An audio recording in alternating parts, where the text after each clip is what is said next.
Alright guys, this is Jacob Hicks and my wife. Leanne Hicks, and we're going to talk about just why we wanted to go to Iceland for our trip. Yeah, so why did you want to go to Iceland? We wanted to go to Iceland because we had been watching a lot of TV with this as a filming location, and it looked very, very scenic, as you can see in this clip.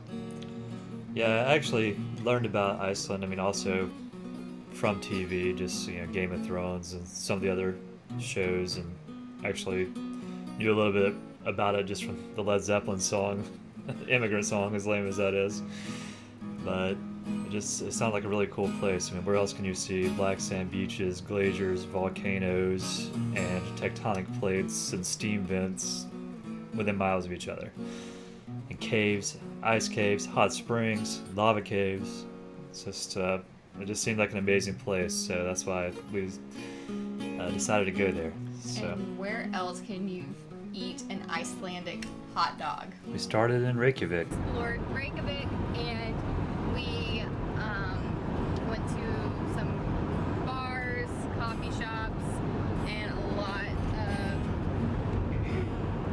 of tourist shops. There was also a church, Hallgrímskirkja. I'm probably mispronouncing that, but the main church in downtown Reykjavik is beautiful. It's designed to look like a lava formation. Sorry, not lava formation, but lava coming out of a volcano and the aftermath of that lava solidifying. And it's a really beautiful church. And we went to the very top and took some pictures. There's a great view of Reykjavik from the top. It's $10 per person, and it's very beautiful. What did you think, Jake? It's different if you're from America, but I think it wasn't the greatest. So I'm more interested in camping at this camper van and checking out the sights. So we just got done loading up at Bonus with groceries. We got this Icelandic orange drink. It tastes like Fanta. I don't know. and so they don't have, one thing I've noticed is they don't have Diet Coke, which is just differences in culture. Maybe it would offend somebody or something, the fact that you would call it Diet Coke in Scandinavian culture. But they have Light Coke. It looks just like the gray aluminum Diet Coke bottle back in the States, but they call it Light Coke, and it tastes just like Coke Zero. But anyway, we're loaded up with food, we got our hot dogs, and we're on our way to the first stop now, the Blue Lagoon. Yeah, so we went to the Blue Lagoon. It was pretty cool. It's definitely a tourist trap, pretty close to the airport. Very cool and beautiful. It's actually, there's like a hydro or geothermal plant right next to it that they don't talk about. And that's sort of, I think it has something to do with the mineral deposits to make the cool colors. But it was a must-see on my list. Definitely beautiful, beautiful, beautiful, icy blue waters, and you get a free drink with your admission as well. Just be sure you get the sparkling drink and not a smoothie like Jake. Yeah, so I guess Iceland's known, or they like to be known for their smoothies, but personally I thought they were terrible. Yeah, of course some Icelandic guy is going to watch this video and be like, hey, fuck you, buddy, but that's just my opinion. You might like them, but I like the sparkling wine better too.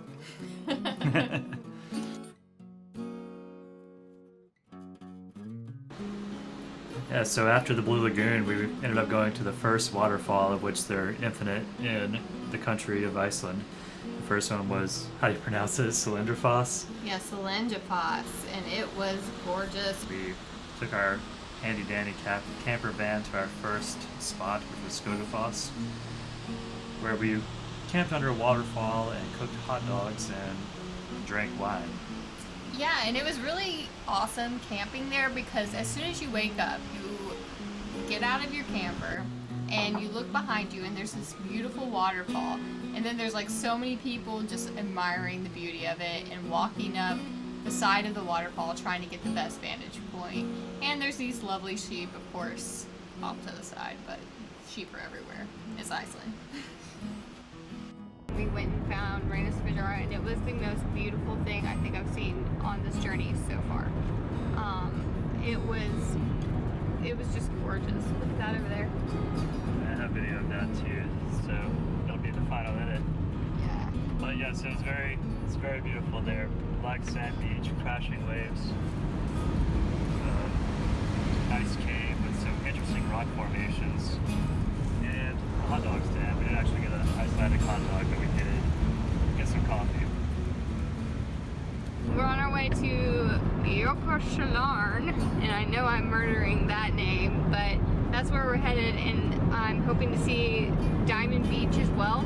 Lots of glaciers, lots of ice, but that is our next stop, and after that we'll be heading to a town that I can't pronounce.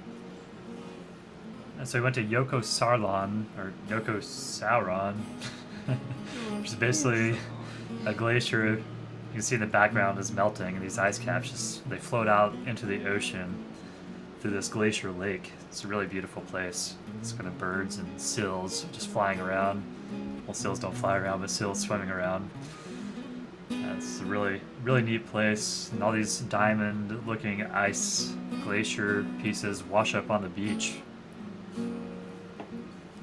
Jökulsárlón.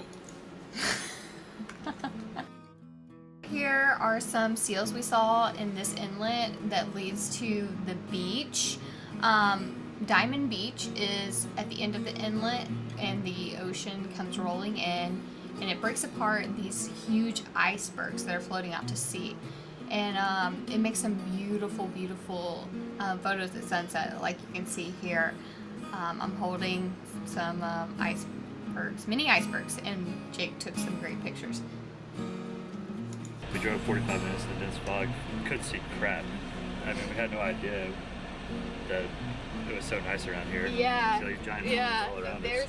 yeah. And this is the mountain that we parked by, and all of this was right beside us, and we had no idea. We could barely even see those restrooms over there. So, and there's a large glacier behind that mountain, but I'm gonna get in the car now because it's starting to rain. But yeah, on to day 4. Iceland adventure.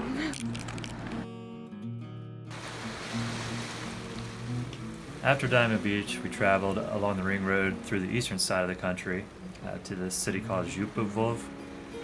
And this little stop off, we found just randomly a tiger horn. It's a beautiful place. It's like this little coastal area with these 2 Viking graves. This black house. The Black House was constructed around 1880, and the daughter of the family that lived in the house became known as one of the best photographers in Iceland.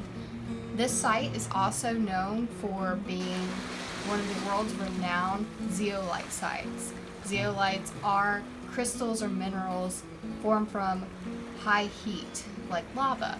And all the little pebbles on this cove here were all different colors. They're like gemstones. It was just truly beautiful and surreal. It was like being in a dream.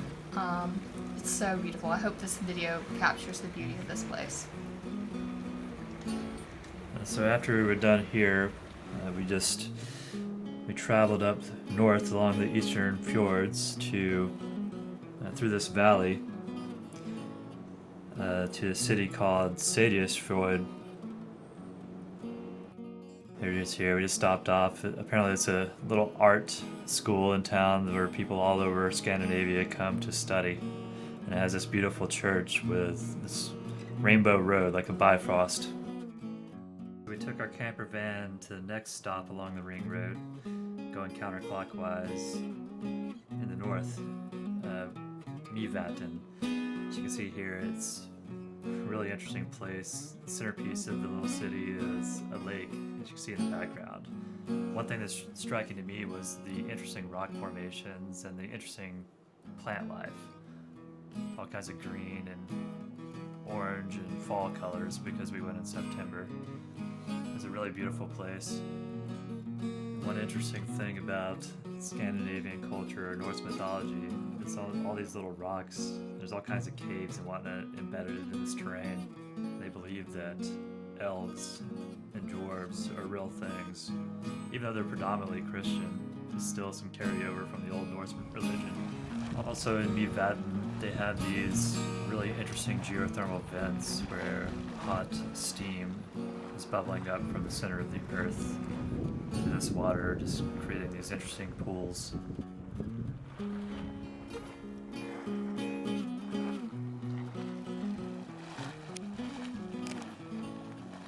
We went to the Mývatn nature bath, similar to the Blue Lagoon as far as the size of it. However, it's like half the size of the Blue Lagoon.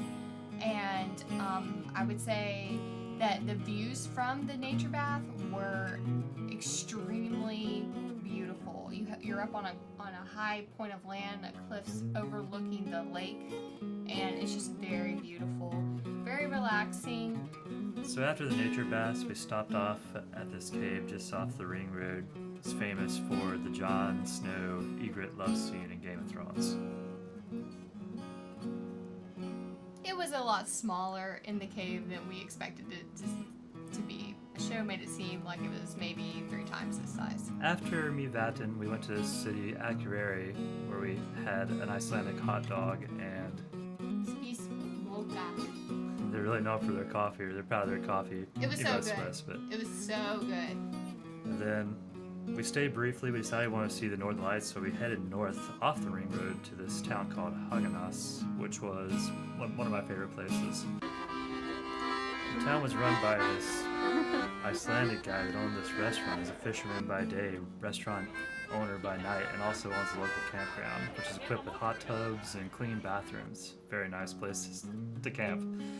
So we saw rainbow, we saw the Aurora Borealis, and then we went on this whale watching tour. We saw around 15 whales the whole time that we were on this tour in the inlet by Haganes. And it was really cool because Jake actually got to fish off the boat. After the amazing experience at Haganes, we took a long trip to the western fjords. And that's where I got this amazing drone footage of the Snæfellsnes Peninsula. It's a really amazing place. We actually camped at the base of the volcano from A Journey to the Center of the Earth. Don't ask me to pronounce it, but you can see it in the background. Big mountain volcano looking thing with the white ice cap.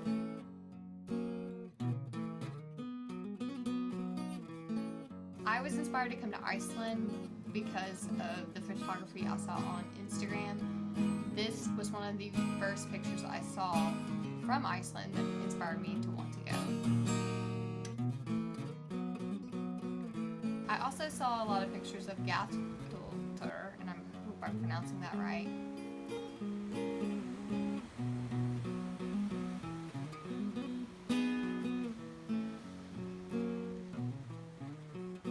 After Gathultur, we went back toward Reykjavik. Along the way, in the same peninsula, we found this little village, and every little house in the village had a painting. Hellesandr on the Snæfellsnes Peninsula is known for being the street art capital of Iceland. It was interesting walking through all these warehouses with every inch covered in paintings. I really like the painting of Odin's crow. The street art capital of Iceland was our last stop before heading back to Reykjavik, completing our journey around the ring road. We stayed prior to our flight at this campground just outside of Reykjavik with this awesome gardener guy at his camp, and then we headed home. Do we want to go back to Iceland? Yes, I would love to go back to Iceland sometime in the summer and experience it then so I could see the little puffins because we were outside of their season. Did we have a great time going in September and seeing all the fall foliage? Absolutely. It was such a great trip. I will never forget it. Definitely the trip of a lifetime, 10 out of 10 stars. If you have a chance in this lifetime to go to Iceland, go and do the ring road because you can't just experience Iceland in just one spot.